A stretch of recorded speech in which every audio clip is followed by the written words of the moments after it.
Good evening and welcome to a special presentation of the FCS Dynasty featuring NCAA 06, one of the greatest NCAA games ever created, and also featuring the NCAA Next mod, a very nice mod that I recommend getting. When we started this season, we started out with 119 teams that had the possibility, the endless joy and final goal of winning a national championship and going to the FCS playoffs. And for the teams, 24 teams filled with student athletes that decide to embark at this lower level of Division I football, that gets one step closer. 24 teams, that's all that it is, that compete for the opportunity to compete for a national championship. And tonight is all about unveiling what those 24 teams are, as well as what their seeds are going to be, what is their path here in this FCS National Championship. So I hope you guys are excited about today's episode of the FCS Dynasty, this playoff bracket review. If you are, make sure you go ahead, smack that like button for me, hit that subscribe button if you're brand new to the channel and love college football like I do. And before we go ahead and jump into this, I talked about this previously. 24 teams do make the national championship. If you're not familiar with how the FCS playoffs work, here's how it breaks down. As I said, there are 24 teams that do qualify for this national playoff bracket. Out of those 24 teams, the top 8 teams that make it to the playoffs, they will automatically get a first round bye. We will see those teams play in the second round. So that does mean that the other 16 teams will play in a first round matchup.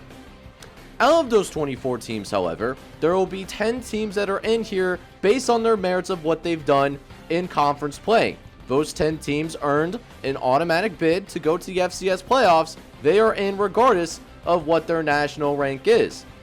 Then we have another 14 teams. These other 14 teams, they are in based off of what they've done through their whole body of work on this season. They are considered the best 14 teams that were unsuccessful in terms of winning the conference championship in their respective conferences.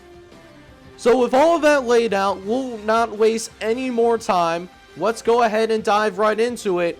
The top 8 teams that will automatically get a bye to go to the second round of the FCS playoffs automatically.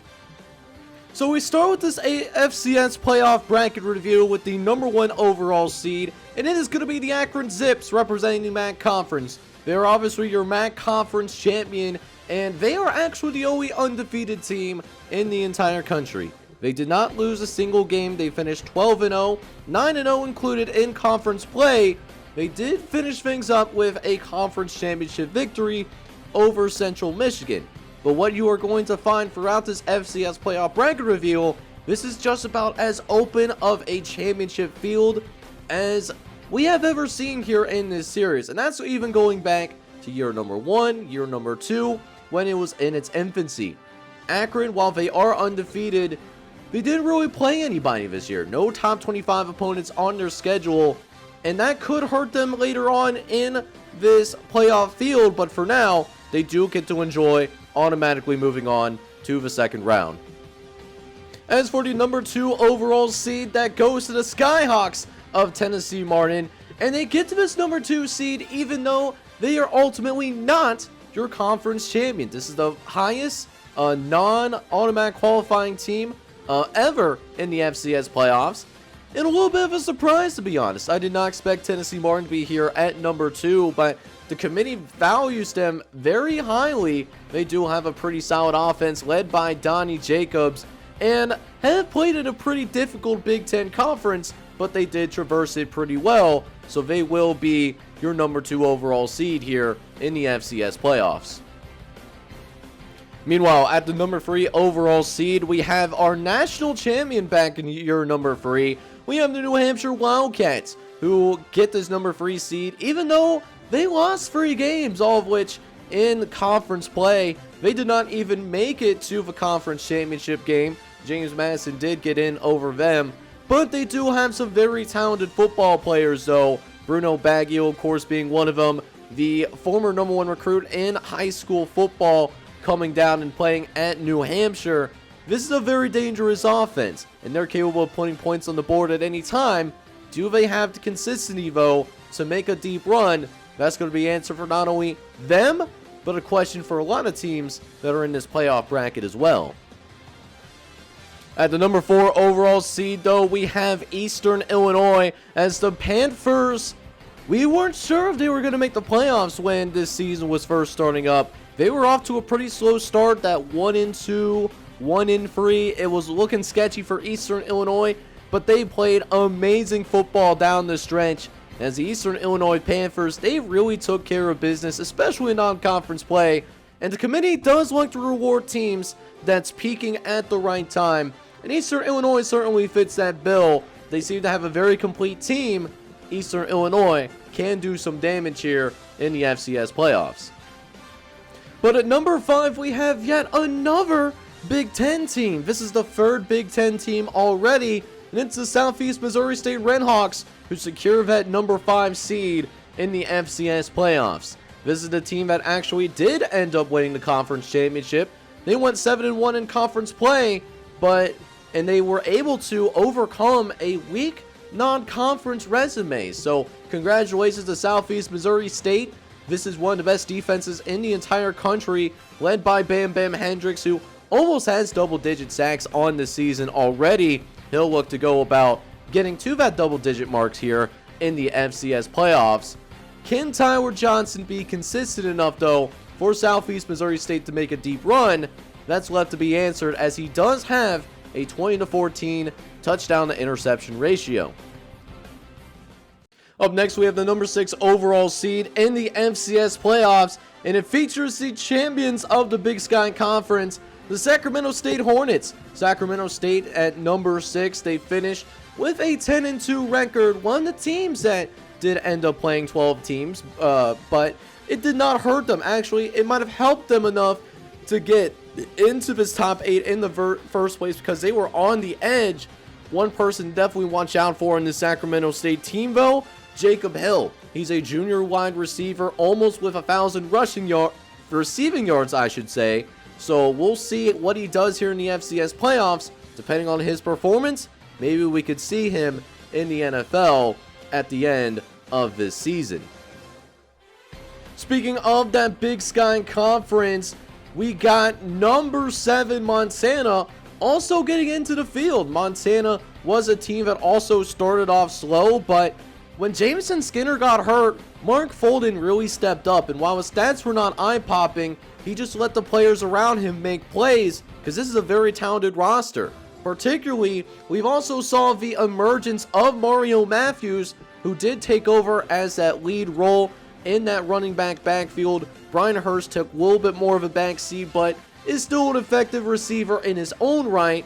And it's going to be very interesting to see, now that Jameson Skinner is healthy again, do they keep rolling with Mark Folden, who has really gave them a surge here in the second half of the season, or do they go back to their more highly talented quarterback in Jameson Skinner, or at least someone that is a little bit more highly regarded coming out of high school versus what Mark Folden is? Something to definitely watch out for, but we won't get an answer to that until we get into the second round of the FCS playoffs. Now, the final team that does manage to get into the FCS playoffs, at least as a first round bye team, is Sam Houston State. Now, Sam Houston State, they did end up losing in the conference championship game to Texas State, but Texas State, in my opinion, was definitely undervalued in this FCS playoff bracket evaluation. I thought Texas State should have been ranked higher given what they accomplished over the course of the season, but Sam Houston State, they do get the final first round bye bid. They get in number 8 in the country, and even though they did finish their season on a loss, at least so far, they can still do some good damage here in the FCS playoffs, but their path could be a little bit more difficult depending on what the first round results end up being. So in this FCS playoff bracket review so far, we have seen the top 8 teams in the FCS playoffs, and those top 8 teams that you just saw, they will automatically get that first round bye. We will see them in the second round. That being said, though, we still have the first round that we got to worry about, and we have 8 first round matchups, which we will avail to you guys right now, starting with the 17 and 16 matchup in the first round of the FCS playoffs. So in that 17 and 16 matchup that I mentioned, we will have James Madison, who just lost the ACC championship. They will take on Utah State. The Aggies representing the LAC conference, they are your automatic qualifier from that conference. And Utah State, they're riding hot right now. Ever since losing their opening game, they have not lost ever since. And they are currently riding a 10-game winning streak, whereas James Madison, they've been a little bit up and down. They almost were a first-round bye team, but they did end up losing to Delaware, so that put those dreams to bed. But James Madison will still be favored. That being said, Utah State, they have a history of giving some of these other FCS teams a harder time. They did meet up back in year number 1, and Utah State did eliminate the James Madison Dukes back in year number 1, but they also almost pulled the upset off on New Hampshire. New Hampshire made their way to the national championship that year in year number 3. Utah State was almost able to knock them out too. So, while James Madison may have the better roster than what Utah State has, they do have that Heisman quarterback in Dustin Arnold, who finished in that Final 5 alongside Stephen Terry. Should be a very fun first round matchup to watch. After that, we will have the 24-seeded Rice Owls taking on the number 9 seed Western Carolina Catamounts. And this will be also an interesting game for sure, although I do expect Western Carolina to win this game. They have put together a great roster while they were under NCAA sanctions. And now that they're off those sanctions and can actually compete for a national championship, they could be poised to do so. However, did they peak too early though? That is the million-dollar question, because if you talked to me a few episodes ago of who I thought would win the national championship, I thought Western Carolina would fit that bill. Now, they lost 2 of their last 3 games. I'm not as sure. Plus, Rice is on a 4-game winning streak, so Rice could give Western Carolina trouble, as the Catamounts might be looking ahead to Sam Houston State, who they would play whoever ends up winning this game. So, interesting game to watch. I do expect Western Carolina to win, but Rice could also give them a tough time too. Moving into a different quadrant of the bracket, we will have our 20 and 13 matchup. Northern Arizona, who did get the final automatic qualifying bid, or not the automatic qualifying bid, the final at-large bid, I should say. They will take on the Texas State Bobcats. They finish as the number 13 overall seed. I thought Texas State deserved a top 8 bye. I really did. 11-1 usually gets the job done, but they just don't have the recognition that some of these other FCS teams did. And Texas State, they did kind of come out of nowhere. However, they are led by their senior quarterback, Mitchell McJones, who's been a steady force for them. I expect him to possibly go to the NFL at the end of this season. Northern Arizona is no slouch though. They played in a tough Big Sky conference. Should be a fun game that could actually go either way, but make no mistake, both teams do deserve to be here in the playoffs, and it should be a very fun first round game to watch as well. Speaking of those Texas teams, we will see Texas Southern up next. They get the number 12 overall seed, and they will take on the champion of the ACC, the Delaware Fighting Blue Hens, who finished the year 8-4 and could have shrunk that at-large field. Delaware was a team that, if they lost in the ACC championship to James Madison, they would be watching this from home. They would not be preparing for an FCS playoff game.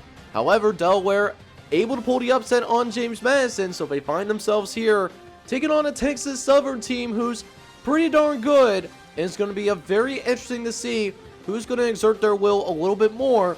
Delaware likes to go a little bit more up-tempo, whereas Texas Southern, they like to rely on their backfield that includes Roderick Murray and a very athletic quarterback in Adam Mayhew as well. Whoever exerts their will in this game will win the game. Texas Southern, of course, will be the favorite because of how more consistent they looked in comparison to Delaware throughout the course of the season, in my opinion, of course. But we continue to banner year for that Big Ten / Ohio Valley Conference as we see their 4th and 5th team get into the playoffs this year. We got Murray State, who gets in as the number 18 seed. They go and take on the Eastern Kentucky Colonels in what is a rare conference matchup that we see in the first round. That's just how the cookie crumbles sometimes. That's just how it broke down in the FCS playoff bracket. So obviously these two teams are very familiar with each other, and because they're familiar with each other, I do expect Eastern Kentucky to prevail, but I do want to congratulate Murray State though. They get their very first FCS playoff appearance in this series. So congratulations to the Racers, who honestly overachieved a little bit this year. I thought their offense was probably a year away before they can be a legitimate FCS playoff contender, but they're just going to make the most of the opportunity and see what happens. But now we get more of a non-conference field for the remaining FCS first round matchups, as we got the Brown Bears representing for the Ivy League this year. They got that automatic bid and RV 23rd seed here in the FCS playoffs. They will be taking on one of the Blue Bloods in North Dakota State. They're ranked number 10 in this FCS playoff bracket. And while North Dakota State, they got the much better roster. You see the overall differences between these two teams. Don't sleep on Brown now. Brown has the capability of putting up a lot of points on the board. They really do. Top 5 offense in the country. So if this passing game has enough time to get going, watch out. They could give North Dakota State a scare, because North Dakota State, they have had a harder time at certain moments in the season putting points up on the board. I do expect this though to be a more defensive game, with North Dakota State being favored in that. But again, I think this game is going to be closer than what the experts are saying here and what we're seeing in this particular preview. Following that game, we have the 19-14 matchup in the first round. We got the Chattanooga Mocs, who are back in the FCS playoffs, doing so without getting any help from, let's say, teams that may be under NCAA sanctions, because that's how they got in the last time. This is a more legitimate playoff appearance for the Mocs. They will take on San Diego State, who, surprisingly, they are not the champions of the Mountain West. The actual champions of the Mountain West will actually be revealed here in the next playoff matchup, but San Diego State definitely needs to be taken seriously. They took on Western Carolina recently, and not only did they beat Western Carolina, they blew out Western Carolina. So the Aztecs, they are certainly more than capable of blowing out anybody and everybody in this tournament any given Sunday. That's the mantra around here. But Chattanooga is a solid football team too, and they've had some problems in the middle of the season. They did right the ship though. They finished the year on a significant winning streak, and that winning streak does propel the Chattanooga Mocs here back into the FCS playoffs for the second time in this series. And as for that final first round matchup that we'll see here in the first round, we got UNLV, who is the actual champions of the Mountain West Conference. And the significance of UNLV is that they actually steal a bid. They would have not gotten in if it was not for this automatic bid from the Mountain West Conference. So Mountain West do ends up getting 2 teams here in the playoffs. You know, a multi-bid league for first time in a little minute now. And their reward for winning the Mountain West Conference, they'll take on a team who's actually making their very first FCS playoff appearance in this series, the Nickel State Colonels, who finished the season on a 3-game winning streak and will be the 11th overall seed in this tournament. So we'll see how things shake out, as Nickel State may be favored, but they don't have the same playoff experience, whereas UNLV, they still have some senior redshirts that have playoff experience. Could be an interesting dynamic in the final game of the first round. Now, whenever we have a playoff bracket that gets into that 16-24 or even that 64 team bracket that is going to be revealed here in a few weeks here for March Madness, there's always going to be some teams that feel like they're going to be snubbed. And we go into our top 25 real quick. This is how it shakes out after the conference championship weekend. Northern Arizona was actually the last team to get in here. They were ranked number 20 in the country, and with there not being teams that were sanctioned in the top 25, this was a rough year for the at-large teams. You know, the bar was just a little bit higher, and there wasn't that much quality in terms of at-large teams in the pool this year. At least not what we've seen in comparison to previous seasons. So we got that going on. We'll go ahead and check out a couple of teams that feel like could have had a legitimate argument in the first one. This first one right here, oh man, I'm sure Montana State fans are going to feel some type of way. They were the final team left out, and they finished solid in conference play. 7-4, 4-4 in conference play. Just did not happen for the Montana State Bobcats this year. And here's the kicker with Northern Arizona, right? They lost to Montana State back in week number 14. So Montana State surely feels like they are a better football team than Northern Arizona. But the playoff committee just did not feel the same thing, and they will be watching the FCS playoffs from home this year. Also feeling pretty similar is South Carolina State. South Carolina State being left out as the number 22 ranked team in the nation, and that's just because of some teams that did get an automatic bid. There was a bid steal in Delaware that you guys saw in the previous episode. South Carolina State, though, that's a solid football team, though. They went 6-2 in conference play, and you know, they felt like they could have been a team that could have went to the playoffs as well. 8-3, 6-2. I actually thought they had a good resume, but you know, just did not impress the committee enough, and the ACC was just not that great of a conference outside of James Madison and New Hampshire this season. Delaware having to win the conference championship just to get into the playoffs. Also in here is your defending national champions, Georgia Southern, who really was struggling in conference play this year. They were 6-5 in overall, 3-5 in conference play though, so they had a losing record. So what this means is that Georgia Southern will actually be the very first team in this series to win a national championship the previous season and not get back to the playoffs the following year. So whatever happens in the FCS playoffs, we will have a brand new national champion. Who that national champion is will remain to be seen. And then finally we have Northwestern State in here that finished number 24 in the country. You know, a ranking high enough to be considered for the top 24, but again, just not a good year for at-large teams for this field. And Northwestern State, they looked like a team for much of the season that looked like a shoo-in to make it into the FCS playoffs this year. Unfortunately, what really did them in is that they really fell quite a bit as of late. Just taking a look, just in the previous game, they lost to Elon. They lost to Elon 31-26. That really hurt them. And teams that finish as weak as Northwestern State did, they are going to be punished more than maybe a team that stumbles out of the gate but finishes strong to end the season. They're more likely to put a committee with a similar record, by the way, but is playing better football now than maybe they played their best football at the beginning of the season. So that's what happened to Northwestern State. Thought they were going to make their first FCS playoff appearance this year, but that just didn't happen.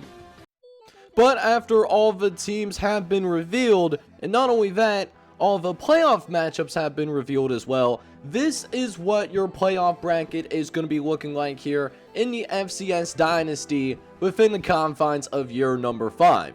This is what the 24 teams will have to deal with in order to compete for a national championship. And just like in previous years of the FCS Dynasty, I will once again have my bracket challenge. And with that bracket challenge brings opportunities for you guys who are not currently channel members for this YouTube channel. You guys will have the opportunity to get these OG tier level guys as well as day 1 tier level guys. And how that's going to work here is the person that does end up winning the bracket challenge this year, they will get an OG level tier guy. So that is for my $5 memberships, and the day 1 tier guy is for my $2 memberships, and that's if you finish second place in the bracket challenge for season number 5, right? So That being said, if you're interested in doing the bracket challenge, I will have the link in a pinned comment as well as in my description as well, if that tickles your pickle. And with that being said, I am going ahead to wrap things up right here. Next episode, y'all already know what time it is. Playoff football, it's a different animal. Next episode, we will have the first round matchups for the FCS Dynasty. We will see this 24-team field in a matter of an instance go down to just 16 teams. So I hope you guys are really excited for it, and I hope you enjoyed this special presentation of the FCS Dynasty. And if you did, I need you guys to go ahead and smack that like button for me. Hit that subscribe button as well if you do happen to be brand new to the channel. This is John Che Gaming on the mic signing off, but I'm hoping you guys are all out there having a good one. Take care, everybody.